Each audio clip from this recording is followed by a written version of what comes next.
نحمده ونصلي على رسوله الكريم اما بعد فاعوذ بالله من الشيطان الرجيم بسم الله الرحمن الرحيم رب اشرح لي صدري ويسر لي امري واحلل عقدة من لساني يفقهوا قولي۔ ناظرین، پروگرام اللہ کے خوبصورت نام کے ساتھ آپ کی خدمت میں حاضر ہیں۔ آج ہم انشاءاللہ اللہ سبحانہ و تعالیٰ کے نام الوکیل پر بات کریں گے۔ الوکیل، وکالت کرنے والا، کارساز، کام بنانے والا، وہ جس پر پورا اعتماد کیا جا سکے، جو بھروسے کے لائق ہے، جو تمام چیزوں کا انتظام کرنے والا ہے۔ حقیقت یہ ہے کہ اللہ سبحانہ تعالیٰ نے اپنی مخلوق کو پیدا کیا اور وہ اکیلا ہی ان کے تمام امور کا ذمہ دار ہے۔ ہر چیز کا انتظام اسی کے ہاتھ میں ہے اور اپنی تمام مخلوق کی تمام ضروریات میں وہی ان کو کافی ہے۔ اس لیے مخلوق کو بھی چاہیے کہ وہ اسی پر بھروسہ کرے اور اپنے سارے امور، اپنے تمام کام، اپنے تمام افکار، فکر، پریشانیاں اسی کے سپرد کر دیں۔ تو آئیے ہم دیکھتے ہیں کہ قرآن و سنت میں اس نام کے حوالے سے ہمیں کیا تعلیمات ملتی ہیں۔ سب سے پہلی بات تو یہ کہ اللہ سبحانہ وتعالی ہر اعتبار سے اپنے مخلوق کا ضامن ہے، کیونکہ وہی ہر چیز کا خالق ہے۔ اللہ خالق کل شیء وہو علی کل شیء وکیل، کہ اللہ ہی ہر چیز کا خالق ہے اور وہی ہر چیز پر کارساز ہے، یعنی وہی ان سب کا کام بنانے والا ہے۔ ایک اور جگہ پر فرمایا ذالکم اللہ ربکم، یہ ہے اللہ تمہارا رب، لا الہ الا ہو، جس کے سوا کوئی الہ نہیں، خالق کل شیء، جس نے ہر چیز کو بنایا، ہر چیز کا خالق، فاعبدوہ، تم اسی کی عبادت کرو، وہو علی کل شیء وکیل، اور وہ ہر چیز پر وکیل ہے، ہر چیز کو کرنے والا ہے، ہر چیز کا کارساز ہے۔ پھر اسی طرح یہ ہے کہ ہر جاندار کی ذمہ داری اسی پر ہے اور اس کا منتظم بھی وہی ہے، اور وہی ان سب کو کنٹرول بھی کیے ہوئے، یعنی صرف منتظم نہیں، صرف ضامن نہیں، بلکہ ان کا کنٹرول بھی اللہ تعالی کے ہاتھ میں ہے۔ قرآن مجید میں ہود علیہ السلام کے بارے میں آتا ہے کہ کس طرح انہوں نے پریشانی کے عالم میں اپنے رب پر بھروسہ کیا اور کہنے لگے انی توکلت علی اللہ ربی و ربکم ما من دابۃ الا هو آخذ بناصیتها، میں نے بے شک اللہ پر ہی توکل کیا، یعنی تمہاری مخالفتوں اور تمہاری اذیتوں کے جواب میں میرا بھروسہ اپنے رب پر ہے، جو میرا بھی پروردگار ہے اور تمہارا بھی رب ہے۔ کوئی جاندار ایسا نہیں جس کی پیشانی کے بال اس کے ہاتھ میں نہ ہو، یعنی تم میرا کیا بگاڑ لو گے، تم مجھے کیا نقصان دے سکتے ہو، تم زیادہ سے زیادہ مجھے کتنا تنگ کرو گے، ستاؤ گے، بالآخر تو اللہ سبحانہ تعالی تم سب سے نمٹنے کے لیے مجھے کافی ہے، اور وہی ہر چیز پر کارساز ہے، یعنی اس کے ہوتے ہوئے مجھے کسی بھی چیز کی فکر نہیں، کوئی بھی پریشانی نہیں، کیونکہ وہ سب کچھ دیکھ بھی رہا ہے اور سب اس کے ہاتھ میں ہے۔ کوئی بھی اس سے آگے نہیں نکل سکتا، کوئی بھی اس سے زیادہ نہیں، کوئی بھی اس سے نہیں بھاگ سکتا۔ پھر اسی طرح ساری مخلوق کا رازق بھی اللہ ہی ہے، اور اس اعتبار سے بھی وہی ان کے کام بنانے والا ہے۔ نبی صلی اللہ علیہ وسلم نے فرمایا اگر تم اللہ پر ویسا توکل کرو جیسا توکل کرنے کا حق ہے تو وہ تمہیں اسی طرح روزی دے جیسے پرندوں کو دیتا ہے۔ وہ صبح کے وقت بھوکے نکلتے ہیں اور شام کو پیٹ بھرے ہوئے آتے ہیں، اور حقیقت میں یہ ایک زبردست مثال ہے اللہ سبحانہ تعالیٰ پر توکل کی، کہ کس طرح وہ اپنے گھروں سے نکلتے ہیں اور ان کے پاس کچھ بھی نہیں ہوتا، نہ کوئی روپیہ پیسہ ہوتا ہے اور نہ ہی انہیں کچھ علم ہوتا ہے کہ انہیں روزی کے لیے کہاں جانا ہے، لیکن جب وہ نکلتے ہیں، کوشش کرتے ہیں، اڑ کر کبھی ایک درخت پہ بیٹھتے ہیں، کبھی دوسرے پر، تو بالآخر اپنی مطلوبہ چیز پا لیتے ہیں. اس سے ہمیں اللہ سبحانہ وتعالی پر بھروسہ کرنے کا مفہوم بھی بہت اچھی طرح سمجھ میں آتا ہے کہ پہلے کوشش کی جائے اور پھر اس کے بھروسے پر ہی سب کام چھوڑ دیا جائے، یعنی کہ وہی اصل میں رزق دے گا. کوشش انسان کی لیکن کام بنانے والا وہ ہے. اسی طرح بندہ جب اللہ تعالیٰ کی عبادت کرتا ہے تو اللہ سبحانہ وتعالیٰ اس کی خاص حفاظت کرتا ہے، اور جب اللہ سبحانہ وتعالیٰ سے وہ منہ موڑ لیتا ہے تو پھر اللہ تعالیٰ بھی اس کو اس کے نفس کے حوالے اور بعض اوقات لوگوں کے حوالے کر دیتا ہے. حدیث میں آتا ہے نبی صلی اللہ علیہ وسلم نے فرمایا، جان بوجھ کر نماز ترک مت کیا کرو، نہ چھوڑا کرو، اس لیے کہ جو شخص جان بوجھ کر نماز چھوڑ دیتا ہے اس سے اللہ کی ذمہ داری ختم ہو جاتی ہے. اس کے برعکس 6 خصلتوں والا، 6 کام کرنے والا اللہ تعالیٰ کے ذمے میں ہوتا ہے، اللہ تعالیٰ ان کی خاص حفاظت فرماتا ہے. رسول اللہ صلی اللہ علیہ وسلم نے فرمایا 6 خصائل ایسے ہیں کہ اگر کوئی مسلمان کسی ایک سے متصف ہو کر فوت ہو جائے تو اللہ تعالیٰ کے ذمے ہے کہ اس سے ضرور جنت میں داخل کرے، یعنی اللہ تعالیٰ اس کی آخرت میں کامیابی کی راہیں اس کے لیے آسان فرما دے گا، اس کا کام بنا دے گا. نمبر 1، وہ آدمی جو جہاد کرنے کے لیے نکلا اور اسی راستے میں فوت ہو گیا، اللہ تعالیٰ ایسے آدمی کی جنت کا ضامن ہے. دوسرے، ایسا آدمی جو کسی جنازے کے پیچھے چلا، اگر اسی راستے میں فوت ہو گیا تو اس کا ذمہ دار بھی اللہ تعالیٰ ہے، یعنی وہ ایک نیکی کے راستے میں تھا، اسے بھی اللہ تعالیٰ جنت عطا فرمائے گا.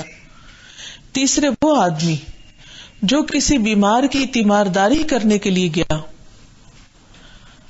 اور یہی کام کرتے ہوئے اگر فوت ہو گیا تو اس کا ذمہ دار اللہ تعالیٰ ہوگا. چوتھے، وہ آدمی جس نے اچھی طرح وضو کیا پھر ادائیگی نماز کے لیے مسجد کی طرف نکلا، اگر اسی راستے میں فوت ہو گیا تو اللہ تعالیٰ اس کا ضامن ہوگا. یعنی مسجد میں جانے والا بھی دراصل اللہ تعالیٰ کے راستے میں ہوتا ہے، یعنی گویا جو شخص اللہ کی راہ میں نکلتا ہے، اللہ تعالیٰ کی رضامندی کے کام کرنے کے لیے نکلتا ہے، وہ اللہ تعالیٰ کی خاص حفاظت میں ہوتا ہے. پھر 5 وہ آدمی جو مسلمانوں کے کسی امام کے پاس آیا تاکہ اس کی پشپناہی اور تعظیم و تکریم کرے، اگر وہ اسی میں فوت ہو گیا تو اللہ تعالیٰ اس کا ضامن ہوگا. 6 وہ آدمی جو گھر میں رہتا ہے، یعنی گھر سے نکلا نہیں، لیکن نہ وہ کسی مسلمان کی غیبت کرتا ہے اور نہ کسی کے لیے غصے یا سزا کا باعث بنتا ہے، اگر وہ اسی حالت میں فوت ہو گیا تو اس کی جنت کا ضامن بھی اللہ تعالیٰ ہے. یعنی اللہ سبحانہ وتعالیٰ اس پر بھی اپنی رحمت کرے گا کیونکہ وہ ایک اچھی زندگی بسر کر رہا ہے. انسان خواہ گھر کے اندر ہو یا گھر سے باہر ہو، اصل چیز جو قابل غور ہے وہ یہ ہے کہ انسان اللہ کا کتنا اطاعت گزار اور فرما بردار ہے. اور جو بندہ اللہ کا فرما بردار ہوتا ہے وہ اللہ تعالیٰ کے خاص بندوں میں شمار ہوتا ہے، اور اللہ تعالیٰ کے اوپر ذمہ عائد ہوتا ہے کہ وہ اس کے کام بنائے. جیسے قرآن مجید کی آیت میں بھی آتا ہے وَلَيَنْصُرَنَّ اللَّهُ مَن يَنْصُرُهُ، اللہ تعالیٰ ضرور اس کی مدد کرے گا جو اللہ کی مدد کرے گا، یعنی اللہ کے دین کی مدد کرے گا. ایک اور جگہ پر فرمایا ان تنصروا اللہ ینصرکم ویثبت اقدامکم، اگر تم اللہ کی مدد کرو گے تو اللہ تعالیٰ تمہاری مدد کرے گا، تمہارے کام بنا دے گا اور تمہارے قدم جما دے گا، یعنی تمہیں حق پر قائم رکھے گا اور اسی استقامت کے ساتھ تمہاری موت آئے گی. اور پھر جس کی موت ایمان پر ہو، حق پر ہو، پھر اس کے لیے آگے کے راستے آسان ہو جاتے ہیں. حقیقت یہ ہے کہ ایمان والوں کا وکیل اللہ ہے، وہ اسی کی ذات پر بھروسہ کرتے ہیں، اپنے تمام امور کو اس کے حوالے کر دیتے ہیں. انسان کے ذمہ تو کوشش کرنا ہے اور اس کا نتیجہ اللہ کے ذمہ ہے. جب انسان کوشش اور محنت کے بعد باقی چیز اللہ تعالیٰ کے سپرد کر دیتا ہے تو اس سے نہ اس کے اندر فخر اور غرور پیدا ہوتا ہے. جب وہ کچھ اچیو کر لیتا ہے تو وہ سمجھتا ہے کہ یہ سب اللہ سبحانہ و تعالیٰ کی رحمت اور فضل سے اس کو حاصل ہوا ہے, اور نہ ہی وہ کسی طرح بھی پریشان ہوتا ہے کیونکہ اسے معلوم ہے کہ اس کے ذمہ صرف کوشش کرنا ہے, نتیجہ تو اللہ کے ذمہ ہے. اور اگر اللہ تعالیٰ بندے کے حق میں بہتر ہی چاہے گا اور اس کام کا ہونا اس کے حق میں بہتر سمجھے گا تو وہ کام ہو جائے گا, اور اگر کسی وجہ سے نہیں بھی ہوتا تو بھی ایسا شخص پریشان اس لیے نہیں ہوتا کہ اس نے اپنی ذمہ داری ادا کر دی, کوشش پوری کر لی. پھر اسی طرح یہ ہے کہ جب انسان اللہ پر بھروسہ کرتا ہے تو انسان اللہ سے دعا بھی کرتا ہے اور اس کا مسلسل اللہ تعالیٰ کے ساتھ ایک تعلق رہتا ہے. اس کے برعکس اگر انسان یہ سمجھتا ہے کہ جو کچھ وہ کر رہا ہے وہ سب اس کے زور بازو کا نتیجہ ہے یا اس کی کوشش اور محنت ہے, تو ایسی صورت میں اگر وہ کام نہیں ہوتا تو وہ مایوس ہو جاتا ہے, کانفیڈنس اس کا ختم ہو جاتا ہے, اور بعض اوقات وہ اللہ سبحانہ و تعالیٰ سے بھی ناراض ہو جاتا ہے, اللہ سے دعا بھی نہیں کرتا, اور اگر دعا بھی کرتا ہے تو اس صورت میں بھی پورے یقین کے ساتھ نہیں کرتا. ہمارے دین میں توکل کا جو کانسیپٹ ہے یہ بہت ہی خوبصورت ہے کہ جس میں ایک اعتدال ہے, ایک طرف بندے کی کوشش اور دوسری طرف نتائج کی ذمہ داری اللہ سبحانہ وتعالیٰ کے ہاتھ میں. تو مومنوں کو ہمیشہ اللہ تعالیٰ پر توکل کرنا چاہیے. نبی صلی اللہ علیہ وسلم کو ارشاد ہے, اللہ تعالیٰ فرماتے ہیں وَلَا تُطِعِ الْكَافِرِينَ وَالْمُنَافِقِينَ وَدَعْ أَذَاهُمْ وَتَوَكَّلْ عَلَى اللَّهِ وَكَفَى بِاللَّهِ وَكِيلًا. آپ کافروں اور منافقوں کی بات نہ مانیے, یعنی وہ آپ کو اپنی خواہشات کا پیروکار بنانا چاہتے ہیں تو آپ ان کے پیچھے نہ چلیے, ان کو خوش نہیں کیجیے اور ان کی ایذا رسانی کی پرواہ نہ کیجیے. یعنی اگر وہ آپ کو پریشرائز کریں یا کسی بھی قسم کی جسمانی یا روحانی تکلیف دے تو بھی آپ اس تکلیف کو محسوس نہ کیجیے اور اللہ پر بھروسہ کیجیے, اپنے معاملات اللہ کے سپرد کر دیجیے اور کام بنانے کو اللہ ہی کافی ہے. یعنی ان کی تکلیفوں اور اذیتوں کی وجہ سے آپ کا مشن رکنا نہیں چاہیے, اور یہ باتیں بنا کر آپ کے کام کو کوئی نقصان نہیں دے سکتے. وقتی طور پر ایک امتحان ہے, اس پر صبر کر کے معاملات اللہ کے سپرد کرنا ضروری ہے. پھر اسی طرح اللہ تعالیٰ نے آپ کو ایک اور موقع پر تلقین کی, رب المشرق والمغرب لا الہ الا ہو فاتخذہ وکیلا, کہ وہ مشرق اور مغرب کا مالک ہے, یعنی پوری کائنات اس کے ہاتھ میں ہے, ہر چیز اس کے قبضے قدرت میں اور اس کے اختیار میں ہے, اس کے سوا کوئی الہ نہیں, آپ اسی کو اپنا کارساز بنائیے. یعنی اتنا بڑا رب, مالک اور بادشاہ جو ہر چیز پر پوری قدرت رکھتا ہے, آپ اپنے امور اس کے سپرد کیجیے.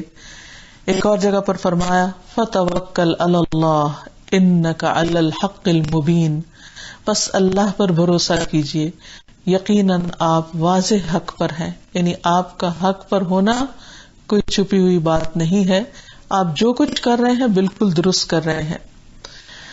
اور ویسے بھی توکل جو ہے وہ اللہ پر ایمان لانے کی علامت ہے.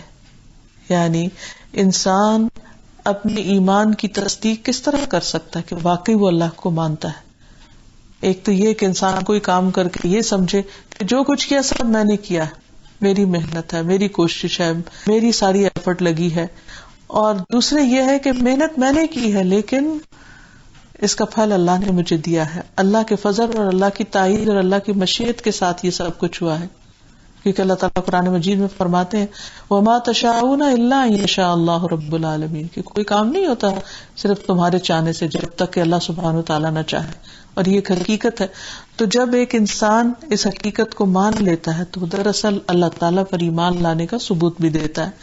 قرآن مجید میں اللہ تعالیٰ فرماتے ہیں جب موسیٰ علیہ السلام نے اپنی قوم سے کہا وَقَالَ مُوسَىٰ يَا قَوْمِ إِن كُنتُمْ آمَنْتُمْ بِاللَّهِ فَعَلَيْهِ تَوَكَّلُوا إِن كُنتُمْ مُسْلِمِينَ, اور موسیٰ نے کہا اے میری قوم اگر تم اللہ پر ایمان لائے ہو تو اسی پر بھروسہ کرو, اب گھبراؤ نہیں, پریشان نہ ہو اگر تم فرمانبردار ہو. پھر اسی طرح توکل جنت میں لے جانے والی قوم کی علامت ہے. نبی صلی اللہ علیہ وسلم نے فرمایا جنت میں کچھ ایسی قومیں داخل ہوں گی جن کے دل نرم مزاجی اور توکل علی اللہ میں پرندوں کے دلوں کی طرح ہوں گے، یعنی اللہ پر بھروسہ کرنے والے ہوں گے۔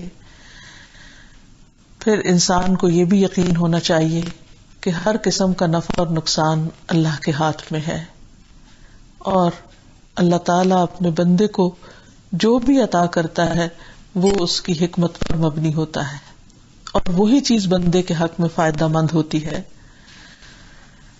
بعض اوقات لوگوں سے ڈراتے ہیں یا بعض توہمات کا شکار ہو جاتے ہیں اور اللہ تعالیٰ کے سوا دوسروں کو نفع نقصان کا مالک سمجھنے لگتے ہیں، تو توکل اس چیز کی بھی تردید کر دیتا ہے۔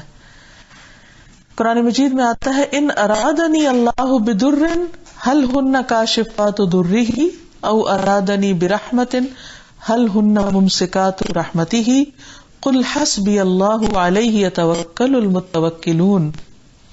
اگر اللہ مجھے کوئی تکلیف پہنچانا چاہے تو تمہارے معبود اس کی پہنچائی ہوئی تکلیف کو کیا دور ہٹا سکتے ہیں؟ یا اگر وہ مجھ پر رحمت کرنا چاہے تو کیا وہ اس کی رحمت کو روک سکتے ہیں؟ ان سے کہو مجھے اللہ کافی ہے، یعنی نفع نقصان کا اصل مالک وہی ہے اور بھروسہ کرنے والے اسی پر بھروسہ کرتے ہیں۔ تو زندگی میں کوئی بھی معاملہ ہو، خواہ ذاتی یا دین سے متعلق یا لوگوں سے متعلق، تو انسان تمام امور میں صحیح راستہ اختیار کرے، اللہ تعالیٰ کے بتائے ہوئے طریقے پر چلے اور پھر معاملہ اللہ کے سپرد کر دے اور اللہ کے فیصلوں پر راضی بھی ہو جائے۔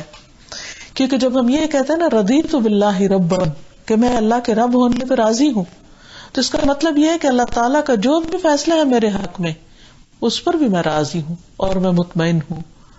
اور انسان ہر قسم کے توہمات کو بھی چھوڑ دے کہ اللہ تعالیٰ کے علاوہ کوئی اور اس کو کوئی کچھ نقصان دے سکتا ہے۔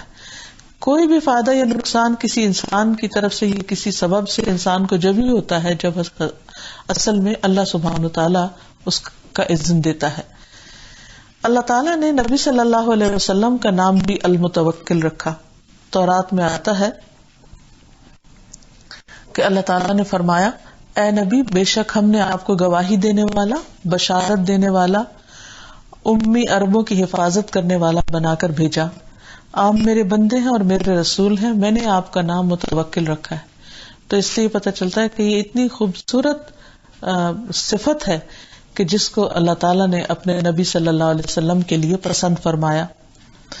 اور حقیقت یہ ہے کہ آپ ہر معاملے میں اللہ پر بھروسہ کرتے تھے، رزق کے معاملے میں، اسی طرح مدد لینے کے معاملے میں، مشکلات کے حل ہونے کے معاملے میں، اچھے اخلاق کو اختیار کرنے کے معاملے میں، ہر چیز میں آپ اللہ سبحانہ وتعالیٰ پر ہی بھروسہ کرنے والے تھے کہ سب کچھ دینے والا دراصل وہی ہے۔ کیونکہ اللہ تعالیٰ کو وکیل ماننے کا مطلب ہی یہی ہے کہ انسان اپنے ہر معاملے میں اللہ کو اپنے لیے کافی سمجھے، جیسا کہ ہر پیغمبر کا طریقہ رہا ہے۔ اور جب کوئی شخص ایسا کرتا ہے تو اس سے اللہ سبحانہ وتعالیٰ کی محبت نصیب ہوتی ہے۔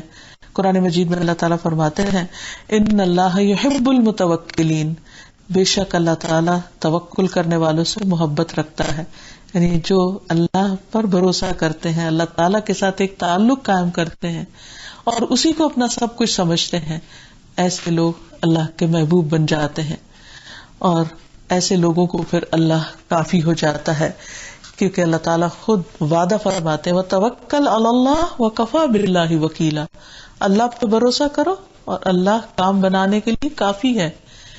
پھر اسی طرح یہ ہے کہ جب انسان توکل کی صفت اپناتا ہے تو اس کے اندر بہادری پیدا ہوتی ہے، اس کے اندر اور بھی بہت سے اچھے اخلاق پیدا ہو جاتے ہیں۔ انس بن مالک سے روایت ہے کہ رسول اللہ صلی اللہ علیہ وسلم تمام لوگوں سے زیادہ خوبصورت اور تمام لوگوں سے زیادہ سخی تھے اور تمام لوگوں سے زیادہ بہادر بھی تھے۔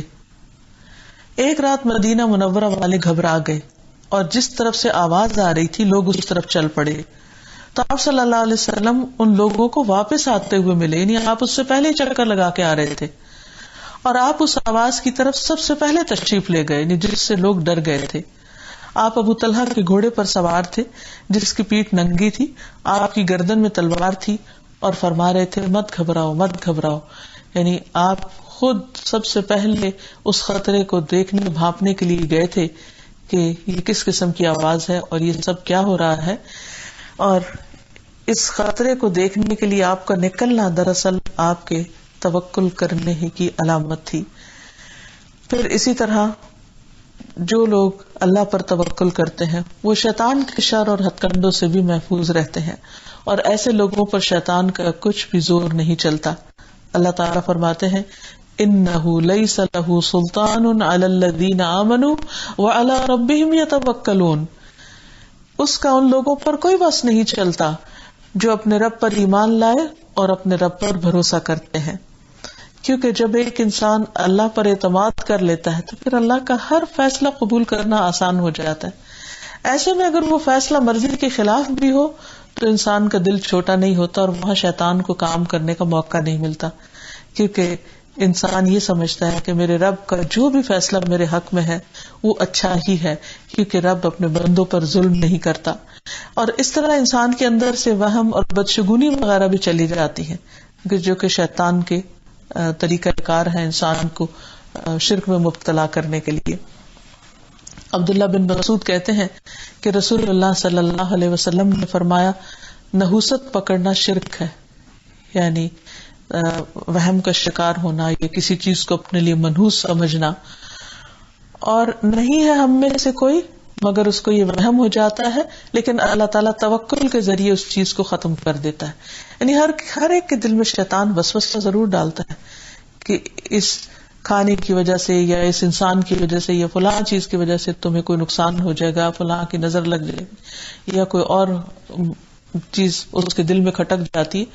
تو یہ کھٹک آنی تو ایک نیچرل سی بات ہے، لیکن اس کھٹک کا علاج کیا ہے، اس بدگمانی اور بدشگونی کا علاج کیا ہے؟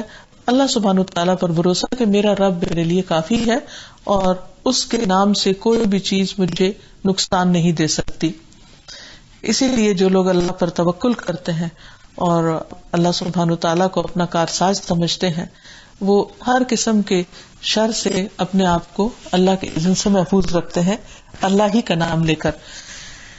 اسی لیے ہم دیکھتے ہیں کہ یعقوب علیہ السلام جب اپنے بیٹوں کو روانہ کر رہے ہیں تو ان کو ایک تلقین کرتے ہیں کہ کیا بچوں تم سب ایک دروازے سے داخل نہیں ہونا مصر میں، کہ کہیں ایسا نہ ہو کہ لوگوں کی نظر میں آ جاؤ، لیکن ساتھ ہی کہتے ہیں کہ وما اغنی عنکم من اللہ من شیء، میں اللہ سے تمہیں کچھ بھی فائدہ نہیں دے سکتے، نہیں اگر اللہ تعالیٰ نے تمہارے حصے میں کوئی یا تمہارے حق میں کوئی نقصان لکھا ہے تو میں اس سے تمہیں نہیں بچا سکتا، ہاں میں ایک تدبیر ضرور کر سکتا ہوں۔ ان الحکم الا للہ، فیصلہ سارا اللہ کے اختیار میں ہے۔ علیہ توکلت وعلیہ فلیتوکل المتوکلون، اسی پر میں نے بھروسہ کیا اور بھروسہ کرنے والوں کو اسی پر بھروسہ کرنا چاہیے، اور جو اللہ پر بھروسہ کرتے ہیں پھر اللہ تعالیٰ ان کو کافی ہو جاتا ہے۔ اور اللہ تعالیٰ پر بھروسہ کرنے کی وجہ سے انسان کا نقصان بھی پورا ہو جاتا ہے۔ جو وقتی طور پر ٹیسٹ آتا ہے، آزمائش ہوتی ہے، لیکن اللہ تعالیٰ کا وعدہ ہے کہ جو مجھے کارساز بنائے گا میں اس کے لیے کافی ہوں، تو پھر وہ نقصان بھی بعد میں فائدے میں بدل جاتا ہے۔ پھر آخرت میں بھی انسان کے لیے بہت بڑا اجر ہے توکل کرنے کے لیے۔ اسی طرح انسان کے لیے توکل کی وجہ سے آخرت میں بھی بہت بڑے اجر کا وعدہ ہے۔ اللہ تعالیٰ فرماتے ہیں وَلَأَجْرُ الْآخِرَةِ أَكْبَرُ لَوْ كَانُوا يَعْلَمُونَ الَّذِينَ صَبَرُوا وَعَلَى رَبِّهِمْ يَتَوَكَّلُونَ، اور البتہ آخرت کا اجر بہت بڑا ہے کاش وہ جانتے ہوتے، یعنی دنیا کے فائدوں کے مقابلے میں آخرت کا فائدہ تو بہت ہی زبردست ہے۔ لیکن یہ فائدہ کس کو ملتا ہے، کون اس کو پا سکتے ہیں؟ جن کے اندر یہ دو خوبیاں ہوں۔ نمبر 1 الذین صبروا، وہ لوگ جو مشکلات پر صبر کریں، وعلی ربہم یتوکلون، اور اپنے رب پر وہ توکل کرتے ہیں، یعنی مشکل سے نبٹنے کے لیے کوشش کے بعد معاملہ اللہ کے سپرد کر دیتے ہیں۔ ایسے لوگوں کو پھر اس مشکل سے نکلنے کی راہ مل جاتی ہے یا کچھ اس میں دیر ہو جاتی ہے، دونوں ہی صورتوں میں وہ اللہ تعالیٰ پر اپنا پورا اعتماد کرتے ہیں اور صبر سے کام لیتے رہتے ہیں. اور حقیقت یہ کہ صبر اور توکل ساتھ ساتھ بھی ہوتے ہیں. پھر اسی طرح توکل کرنے والوں کے لیے جنت کا وعدہ ہے. والذین آمنوا وعملوا الصالحات لنبوئنہم من الجنة غرفا تجری من تحتها الانہار خالدین فیہا نعم اجر العاملین الذین صبروا وعلی ربہم یتوکلون. اور جو لوگ ایمان لائے اور انہوں نے نیک عمل کیے ہم انہیں ضرور ہی جنت کے اونچے گھروں میں جگہ دیں گے جن کے نیچے سے نہریں بہتی ہیں، ہمیشہ ان میں رہنے والے ہیں. یہ ان عمل کرنے والوں کے لیے اچھا بدلہ ہے جنہوں نے صبر کیا اور اپنے رب پر بھروسہ کرتے ہیں. یعنی یہ توکل اتنی بڑی چیز ہے کہ جو بالآخر انسان کو ہمیشہ کی کامیابی سے دوچار کرتا ہے. پھر اسی طرح توکل جنت میں بغیر حساب کتاب کے داخلے کا ذریعہ بھی ہے. نبی صلی اللہ علیہ وسلم نے فرمایا میری امت کے 70,000 لوگ بغیر حساب کے جنت میں جائیں گے جو دم طلب نہیں کرتے، یعنی کسی سے نہیں کہتے کہ آؤ مجھ پہ دم کرو، اور نہ شگون لیتے ہیں اور اپنے رب ہی پر بھروسہ کرتے ہیں. تو جو شخص اللہ سبحانہ وتعالیٰ کو اپنا وکیل سمجھ لے اسے چاہیے کہ پھر وہ اپنے رب پر ہی بھروسہ کرے، اپنے رزق کا ضامن بھی اسی کو سمجھے، یعنی محنت کرے، کوشش کرے، جو بھی چھوٹی یا بڑی جاب ملے اس میں بھی پوری امانت داری سے اپنا کام کرے. اگر کوئی کاروبار ہے تو اس میں بھی خوب دل لگائے اور فوری جلد فائدوں کی امید نہ رکھے اور مسلسل محنت کرتا رہے اور باقی معاملات اللہ کے سپرد کر دے. کیونکہ توکل کا معنی یہ نہیں ہے کہ انسان عاجز ہو کر بیٹھ جائے، ہاتھ پہ ہاتھ رکھ کے بیٹھ جائے کہ اگر ہماری قسمت میں روزی لکھی ہوگی تو خود ہی آ جائے گی. نہیں، توکل کا معنی یہ ہے کہ اللہ نے رزق کا ذمہ لیا ہے لیکن اللہ ہی کا حکم بھی ہے کہ انسان محنت کرے، کوشش کرے اور اپنے بیوی بچوں کا حق نہ مارے، ان کا حق ضائع نہ کرے. کیونکہ جو شخص کام نہیں کرتا وہ اللہ سبحانہ وتعالیٰ کا پسندیدہ نہیں. اللہ نے رزق کا ذمہ لیا ہے لیکن پرندوں کی مثال سے ہی پتہ چلتا ہے کہ وہ صبح سویرے ارلی مارننگ نکلتے ہیں، سورج طلوع ہوتا ہی ہے اس کی پہلی کرن کے ساتھ وہ اڑ جاتے ہیں اور اپنے رزق کی تلاش میں لگ جاتے ہیں اور شام تک مسلسل رزق تلاش کرتے رہتے ہیں. یعنی کتنی سخت محنت کرتے ہیں اور ہزاروں میل کی اڑانے اڑتے ہیں دن میں صرف ایک کام کے لیے، کیونکہ ان کی زندگی کا مقصد تو صرف ایک ہی ہے. تو بندہ مومن کو بھی اللہ سبحانہ تعالیٰ پر بھروسہ کرتے ہوئے خوب محنت کرنی چاہیے. اللہ تعالیٰ فرماتے ہیں وَفِي السَّمَاءِ رِزْقُكُمْ وَمَا تُوعَدُونَ، اور آسمان ہی میں تمہارا رزق ہے اور وہ بھی جس کا تم وعدہ دیے جاتے ہو. یعنی اللہ تعالیٰ نے رزق کے لیے آسمان اور زمین کے دہانے کھول رکھے ہیں. اور پھر جو شخص اپنے رب پر بھروسہ کرتا ہے اللہ تعالیٰ اس کے لیے کافی ہو جاتا ہے اور اس کو وہاں سے رزق دیتا ہے جہاں سے وہ سوچ بھی نہیں سکتا. فرمایا وَيَرْزُقْهُ مِنْ حَيْثُ لَا يَحْتَسِبُ وَمَن يَتَوَكَّلْ عَلَى اللَّهِ فَهُوَ حَسْبُهُ إِنَّ اللَّهَ بَالِغُ أَمْرِهِ قَدْ جَعَلَ اللَّهُ لِكُلِّ شَيْءٍ قَدْرًا. اور اسے وہاں سے رزق دے گا جہاں سے وہ سوچ بھی نہیں سکتا. اور جو کوئی اللہ پر بھروسہ کرے تو وہ اس کو کافی ہے. بے شک اللہ اپنے کام کو پورا کرنے والا ہے. یقیناً اللہ نے ہر چیز کے لیے ایک اندازہ مقرر کر رکھا ہے، یعنی ہر چیز کا ایک وقت مقرر ہے، ایک کوانٹٹی مقرر ہے کہ کس کو کس وقت ملنا ہے، لیکن اس کے لیے کوشش شرط ہے. پھر یہ ہے کہ انسان کوشش کے ساتھ ساتھ، بھروسے کے ساتھ، توکل کے ساتھ ساتھ اللہ تعالیٰ سے دعا بھی کرے کہ اللہ تعالیٰ اس کو رزق عطا کرے، یا جس چیز کے بارے میں بھی وہ امیدوار ہے اللہ تعالیٰ کی رحمت کا، اس کی دعا کرے. نبی صلی اللہ علیہ وسلم نے فرمایا کوئی شخص اس طرح دعا نہ کرے کہ اے اللہ اگر تو چاہے تو مجھے روزی دے دے اور نہیں چاہے تو نہ دے، بلکہ پختگی کے ساتھ سوال کرنا چاہیے، کیونکہ اللہ جو چاہتا ہے کرتا ہے، اس پر کوئی جبر کرنے والا نہیں ہے، کوئی زبردستی نہیں کر سکتا. لیکن بندوں کا فرض بنتا ہے کہ وہ اللہ تعالیٰ کو اپنا سمجھ کر اور اس پر بھروسہ کرتے ہوئے، اس کو اپنا وکیل اور کارساز سمجھتے ہوئے اس سے خوب مانگے. بندوں سے مانگنے کی بجائے اللہ سبحانہ وتعالیٰ سے مانگے. اور پھر جو بندہ اللہ تعالیٰ سے رزق مانگتا ہے اللہ تعالیٰ اس کو رزق عطا کرتا ہے. رزق کے علاوہ باقی بھی جتنے مرحلے ہیں زندگی میں انسان کے اور جتنے بھی معاملات ہیں ان سب میں بھی انسان کو اللہ تعالیٰ پر ہی بھروسہ کرنا چاہیے. اللہ سبحانہ وتعالیٰ نے فرمایا وَتَوَكَّلْ عَلَى الْحَيِّ الَّذِي لَا يَمُوتُ وَسَبِّحْ بِحَمْدِهِ، اور زندہ پر بھروسہ کر جو نہیں مرے گا اور اس کی حمد کے ساتھ تسبیح کر. عام طور پر انسان کو جب کوئی مشکل پیش آتی ہے تو وہ اپنے دائیں بائیں دیکھتا ہے، اس کی نظریں اپنے جیسے انسانوں پر پڑتی ہیں اور پھر اس کو تسلی ہوتی ہے اگر انسانوں میں سے کوئی اس کی مدد کرنے والا اس کو دکھائی دیتا ہے. لیکن یہاں پر کیا سکھایا جا رہا ہے کہ دیکھو انسان تو فانی ہے، انسان تو جانے والے ہیں، انسانوں کا دیا ہوا فائدہ تو محدود ہے، لمیٹڈ ہے. انسان کو بھروسہ انسانوں پر نہیں اللہ سبحانہ وتعالیٰ پر کرنا چاہیے. وَتَوَكَّلْ عَلَى الْحَيِّ الَّذِي لَا يَمُوتُ، اس زندہ ہستی پر بھروسہ کرو جس کو کبھی موت نہیں آئے گی. سب بھی دنیا سے چلے جائے تو وہ باقی ہے، اسے تو اونگ بھی نہیں آتی، وہ تو ایک لمحے کے لیے بھی اپنے بندوں سے غافل نہیں ہوتا. اس لیے اس پر بھروسہ کرو. وَسَبِّحْ بِحَمْدِهِ، اور اس کی حمد کے ساتھ اس کی تسبیح کرتے رہو. پھر اسی طرح اللہ تعالیٰ نے بنی اسرائیل کو بھی یہی تلقین کی تھی.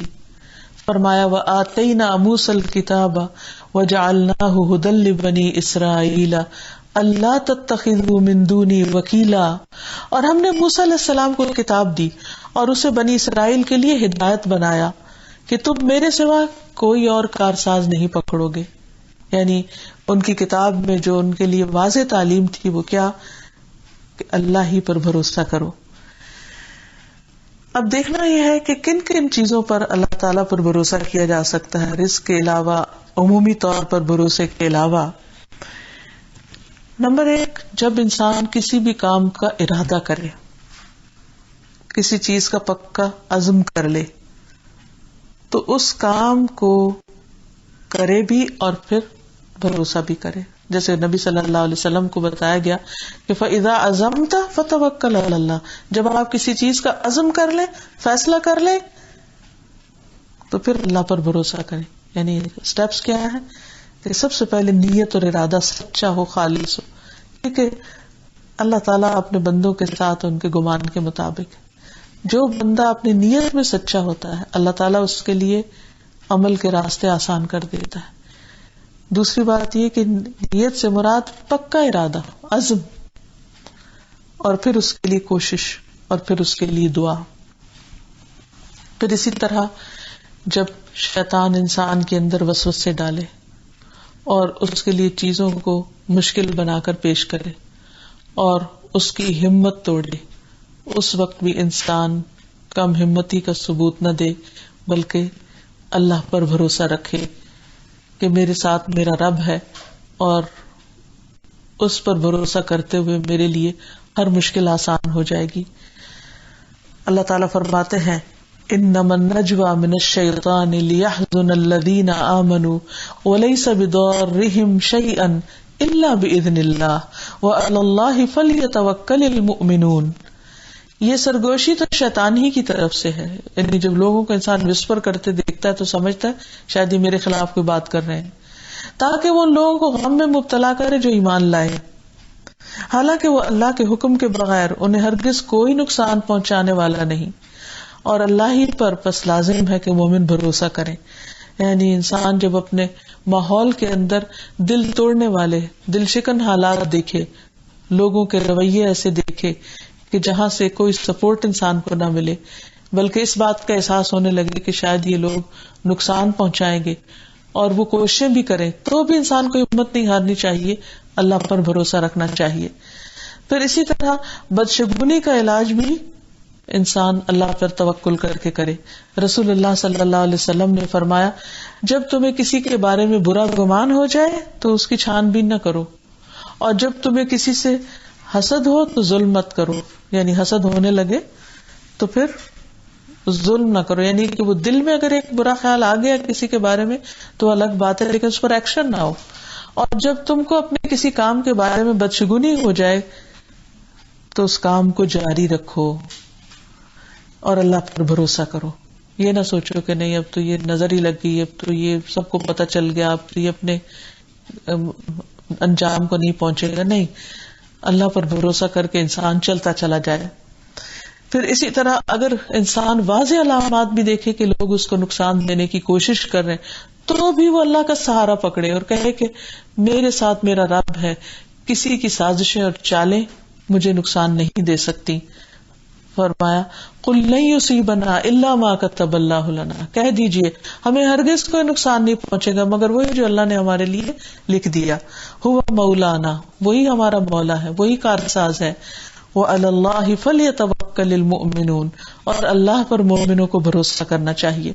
اسی طرح لوگوں کی اذیتوں اور لوگوں کی تکلیف دہ باتوں پر، لوگوں کی الزام تراشی پر جب لوگ بے رخی اختیار کر جائیں، انسان کو چھوڑ جائیں، انسان تنہائی محسوس کرے، تو اس وقت بھی وہ کہے کہ میں تنہا نہیں ہوں، میرے ساتھ میرا رب ہے.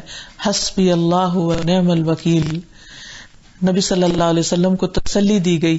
فَإِن تَوَلَّوْا فَقُلْ حَسْبِيَ اللَّهُ لَا إِلَٰهَ إِلَّا هُوَ عَلَيْهِ تَوَكَّلْتُ وَهُوَ رَبُّ الْعَرْشِ الْعَظِيمِ. پھر اگر یہ لوگ آپ سے اعراض برت رہے ہیں، آپ سے منہ پھیر رہے ہیں، آپ سے بے رخی کر رہے ہیں، تو آپ ان سے کہہ دیجئے کہ مجھے میرا اللہ کافی ہے. یعنی سارے انسانوں کے مقابلے میں میرا رب مجھے کافی. کیونکہ اگر سارے انسان مل کر بھی کسی کو کوئی نقصان دینا چاہے تو دے نہیں سکتے مگر یہ کہ اللہ چاہے. فرمایا جس کے سوا کوئی الہ نہیں، میں اسی پر بھروسہ کرتا ہوں اور وہ عرش عظیم کا رب ہے. اتنا بڑا رب، اس کے ہوتے ہوئے مجھے کوئی نقصان نہیں دے سکتا. پھر اسی طرح انسان کو بعض کا زندگی کے کچھ معاملات میں کچھ ڈیسیژن لینے پڑتے ہیں، جیسے کسی جھگڑے کے موقع پر کوئی صلح کا معاملہ کرنا پڑتا ہے، تو اس میں بھی اللہ پر بھروسہ کرنا چاہیے. اللہ تعالیٰ فرماتے ہیں وَإِن جَنَحُوا لِلسَّلْمِ، اگر تمہارے دشمن صلح کی طرف مائل ہو فَاجْنَحْ لَهَا وَتَوَكَّلْ عَلَى اللَّهِ، تو آپ بھی ان کی طرف مائل ہو اور اللہ پر توکل کر لیں، وہ تو انشاءاللہ خیر کے کام میں پھر نقصان نہیں ہوگا. اسی طرح جب دشمنوں کا خوف ہو تو اس وقت بھی جیسے موسیٰ علیہ السلام نے اپنی قوم سے کہا تھا کہ تم اللہ پر بھروسہ کرو. پھر اسی طرح توکل میں انسان کو صرف دل میں ہی بھروسہ نہیں کرنا چاہیے، زبان سے بھی اس کا اظہار کرنا چاہیے. کیونکہ انسان جب ایک بات زبان سے بولتا ہے تو اس کے کان بھی سنتے ہیں اور اس کے اپنے جسم پر اور اپنی روح پر اثرات بھی مرتب ہوتے ہیں، یعنی وہ چیز، اس چیز میں زیادہ کنوکشن آ جاتی ہے.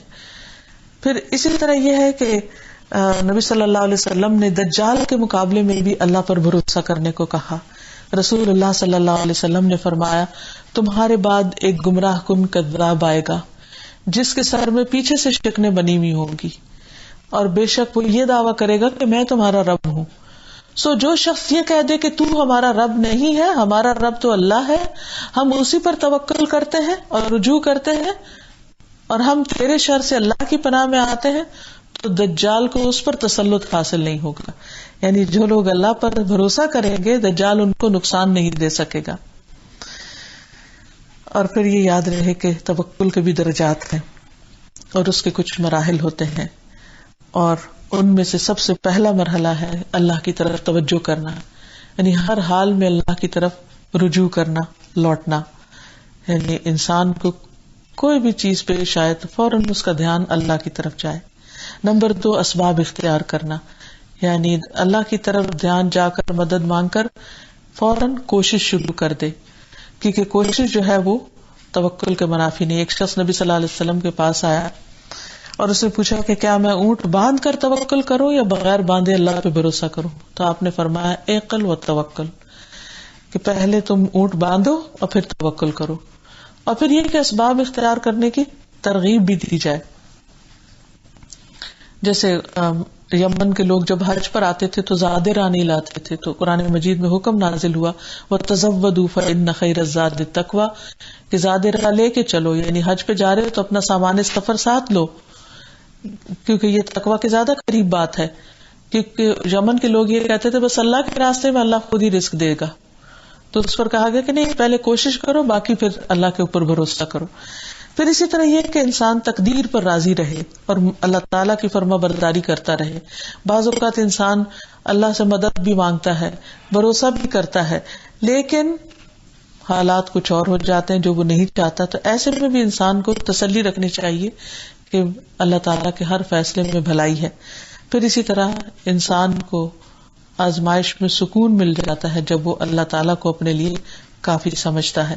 وَلِلَّهِ مَا فِي السَّمَاوَاتِ وَمَا فِي الْأَرْضِ وَكَفَى بِاللَّهِ وَكِيلًا. نبی صلی اللہ علیہ وسلم بھی اللہ پر بھروسہ کرتے تھے. حود علیہ السلام نے اللہ تعالیٰ پر بھروسہ کیا, نوح علیہ السلام نے اللہ تعالیٰ پر بھروسہ کیا, ابراہیم علیہ السلام کو جب آگ میں پھینکا گیا تو انہوں نے اس وقت اللہ سبحانہ و تعالیٰ پر بھروسہ کیا. موسیٰ علیہ السلام نے اللہ سبحانہ و تعالیٰ پہ ہمیشہ توکل کیا.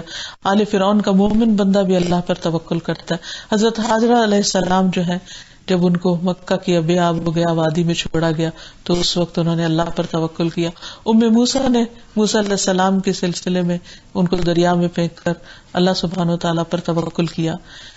ہم سب کو بھی اللہ سبحانہ و تعالیٰ پر ہی توکل کرنا چاہیے اور اسی سے دعا کرنا چاہیے, اور پریشانی کے وقت حسبنا اللہ و نعم الوکیل پڑھتے رہنا چاہیے. اس سے انسان کے دل کو کافی تسلی ہو جاتی ہے. اور باقی دعائیں بھی جو اللہ سبحانہ و تعالیٰ پر بھروسے کی ہیں وہ مانگتے رہنا چاہیے. اپنے آپ کو, اپنے آل و اولاد کو, اپنے مال و متاع, اپنی ہر چیز کو اللہ کے سپرد کر دینا چاہیے. وَكَفَى بِاللَّهِ وَكِيلًا, اور اللہ کا کارساز ہونا ہم سب کے لیے کافی ہے. اللہ تعالیٰ ہماری مدد فرمائے. وآخر دعوانا ان الحمد للہ رب العالمین. السلام علیکم ورحمۃ اللہ وبرکاتہ.